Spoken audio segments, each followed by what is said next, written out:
Hey, hey, hey, hey, hey. Hey. So, in the summer, I started doing this video about what a doula is.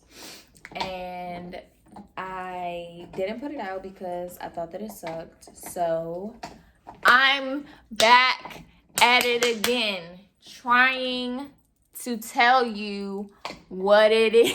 What it is. So, and I want to do a little bit of storytelling. We're going to tell stories. Because I feel like this work is important, and I also always get questions about how I started this work. So, here we go. Well, if you've been connected or we've been connected for a while, you'll know that I have a big mouth. And so that's like really important part of the story because I'll just tell you the story and then you can see. So in 2018, I believe, I have been on the birth control at that point for about 5 years. And it came to a point where it was no longer agreeing with my body. Like prior to me getting on the pill, I didn't ever have any like issues. I never had heavy cramps. I never missed a period. Like I wasn't experiencing any of those issues. And then I had hit the 5-year mark or whatever, and I started having terrible cramps. I'm talking like in the hospital, well, in urgent care at least, or just like, let me see. I'm using a ring light. Is that cuter? I think that's cute. Let's turn it down. Okay, I was like in urgent care, talking to all these different doctors, talking to specialists. Did the vaginal ultrasound, trying to see if I had fibroids. Ended up going to a specialist who was telling me about the surgery that they do if they think that you have endometriosis. Went through all of this to try to figure out kind of what was going on, and the last kind of straw for me, I guess, was they couldn't really tell me that I definitely had endometriosis, and the only way that I would know is if they did surgery. And it didn't make sense to me to do a surgery and they don't know if it was necessary or not. So I was like, okay, this doesn't make any sense. And this took this whole thing took a process. Well, the process took about a year. Me going back and forth to the doctor, deciding whether or not I wanted to keep moving forward with the doctor, or trying to decipher what was the truth, what wasn't true for me. And eventually I decided to come off the pill.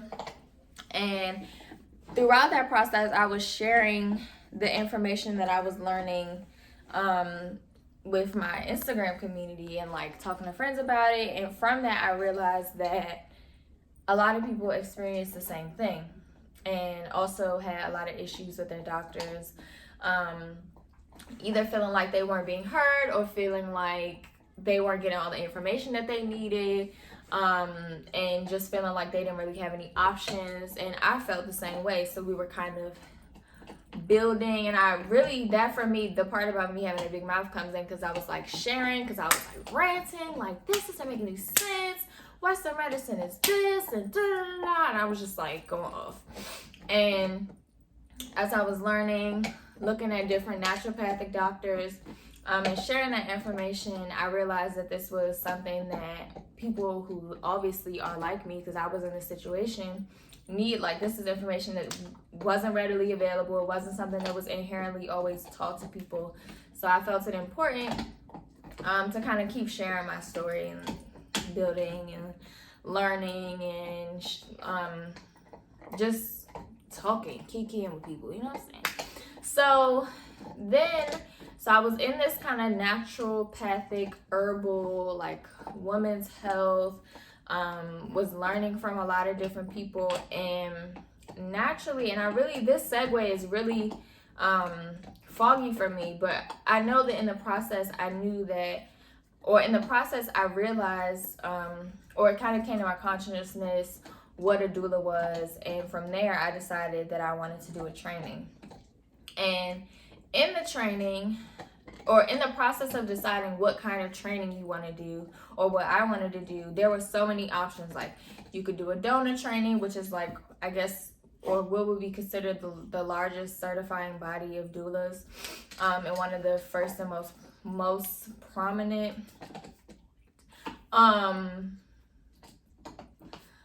doula certification or doula training program. I was looking at the Mama Glow certification or doula immersion program out of Brooklyn, I think she works from.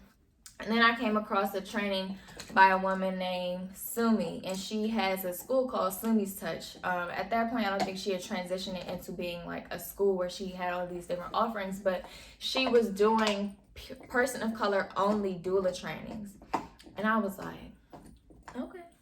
So Sumi, what drew me to Sumi was that she was a Black woman, number one, and that she knew her stuff, number two. She had been doing this work for a long time, but one of the things that really stuck out for me about Sumi was that she has spent some time outside of the country learning about traditional Black birthing practices, and that wasn't what it is and was at the time when I was looking for training important to me, because I still have an interest in kind of traditional birthing ways and methods of taking care of each other and taking care of our bodies that I knew that she had access to and had learned and was actually sharing in her training. And so I decided to go ahead and take Sumi's training, and I'm so glad that I did, because I think one of the biggest things that I learned from Sumi's training was that you cannot do this work if you don't know who you are. You can't do this work if you aren't being intentional. You can't do this work if you're not taking care of yourself. It's just, for me, it was very grounding to see that a Black woman was just talking about manifestation and how she was being present for her clients and like eye contact and like all of these things that aren't necessarily taught, these things that aren't necessarily don't necessarily have an emphasis put on them. She made it a point to put an emphasis on. And I remember one moment in class that I'll share. And I think this is actually, we used to have a TA session on Wednesdays with Ajira. And I think we were having a conversation, and one of my cohort members, we were talking about kind of what happens in the hospital and,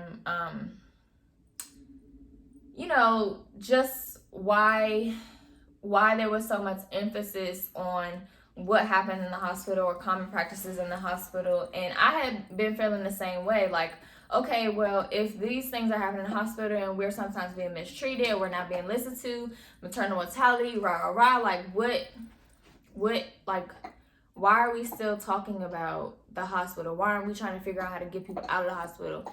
And she said straight up, like, that might be well and good. Like, yes, we support home birth. Sumi is actually a Black midwife, and she does support home births. But she was like, all of our people, the majority of our people are birthing in hospitals. So you can make a choice about whether, like, what clients you want to take or who you want to be in support of. And there's nothing wrong with that, to draw boundaries and do what's best for your own health or whatever. Like, whatever feels in alignment with what you feel called to do that. But she was like, I have to teach my students about what happens in the hospital, because most people of color, the people that we're going to serve as clients, are going to be birthing in the hospital, because that's where we've been taught is the best place to birth. That's where we sometimes feel the most comfortable, and that's just the situation. And that kind of took it home for me, like, decide what it is that you want your clientele to be, decide how, it's just decisions that you have to be intentional about. So I really appreciate Sumi's training, and she's actually hosting a all Black online cohort that's going to start in May. So if you are someone who has been interested in doing birth work,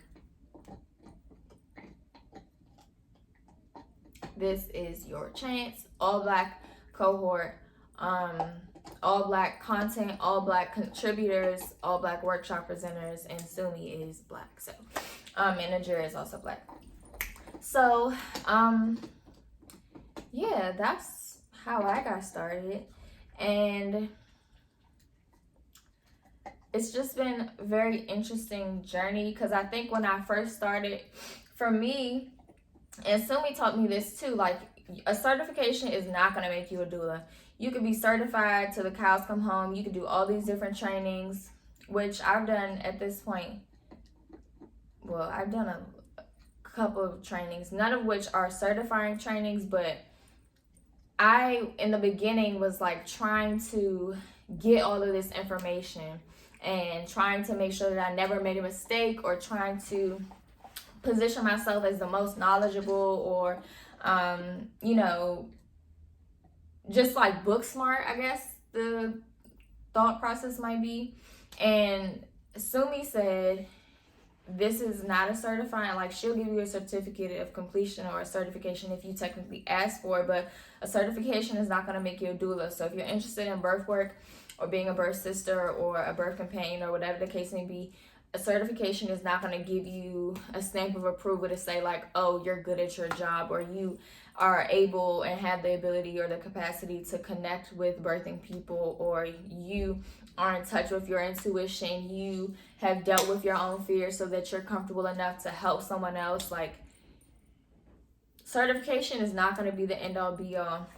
And the other thing for me that's important, and that I've, like, in retrospect, looking at like earlier in my doula, and I'm still like very young, but earlier I was looking at all of the things in the birth work world, and I was in this I took Divine, and I'm going to tag all these people, but I took Divine's Postpartum. It's like a postpartum Southern healing traditions, pregnancy and postpartum Southern healing, like herbal ethnobotany class. It's bomb. But what she said was, she teaches from the Southern traditional perspective of being a birth worker, and she taught us all about granny midwives, or Black midwives in the South, and herbs that they used to use, and fussing, which is something that I posted about on my page yesterday, in a, like, oiling your client up and make sure that they feel beautiful and feel safe and feel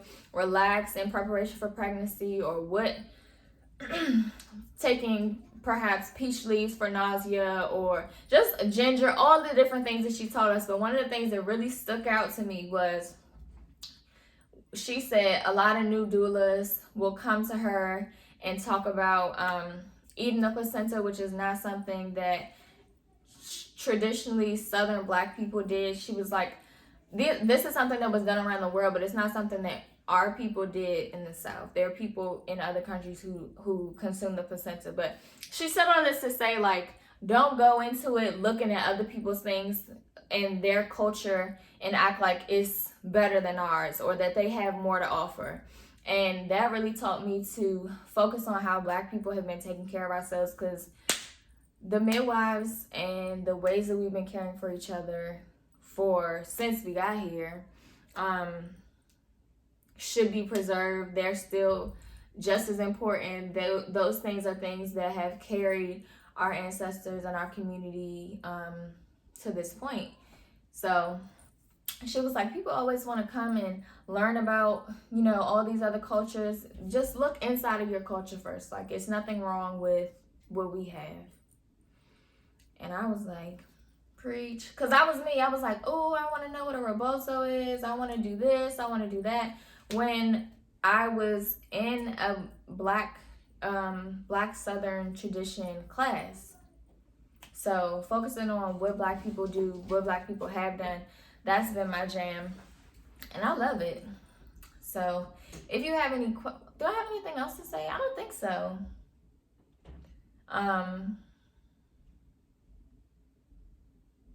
Yeah. If you have any questions, if you're interested in birth work, let me address this here. So the word doula means female slave. Etymologically, I don't know how to say that word, but like the origin of the word means female slave. And I know that there are a lot of doulas. I call myself a birth sister, but I still maintain like a familiarity with the word doula because that's what people recognize the things that I do to be. But I don't use the word doula because it means female slave, and that doesn't vibe with what I feel like calling myself. So I call myself a birth sister, but providing emotional, emotional, physical, energetic atmosphere, just like support for someone who is about to go through the birthing process. That's what I do. Birthing, postpartum, miscarriage, abortion. That's what I do. I'm a space holder. I am someone who's going to give you the information. I'm never going to be someone who is afraid to say, I don't know, but I do know the places to find out. Someone who is clearly working on their fears because, oh, that's another thing. This is story time. I mean, we can keep going. I had this, what is the best word? Like, feeling like, oh, you don't have any kids, how can you be a doula? And I actually talked about this in my podcast. Just like stupid fear things that like this voice in your head is saying, reasons why you can't do what you feel called to do. And I had a real fear about it. Like I didn't tell anybody that I was a doula or that I had these skills or that this is what I felt called to do because I felt like, well, who are you to do this?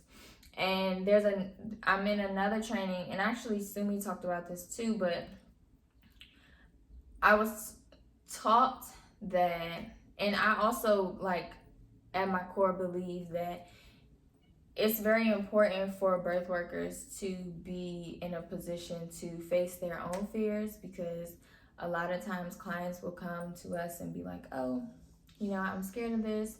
And if I'm not modeling the kind of,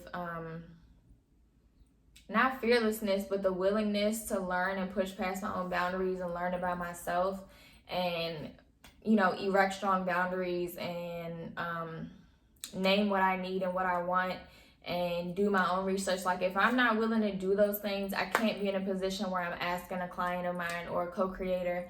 I don't think I want to call them clients. I think I want to call them co-creators, because clients seems a little like, you know what I'm saying? It seems like bullshit.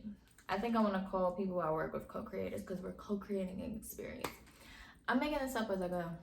But I can't ask them to do something if I'm not willing to do it for myself. So that's why I've been in the process of just constantly trying to show myself what I can do and constantly prove myself wrong.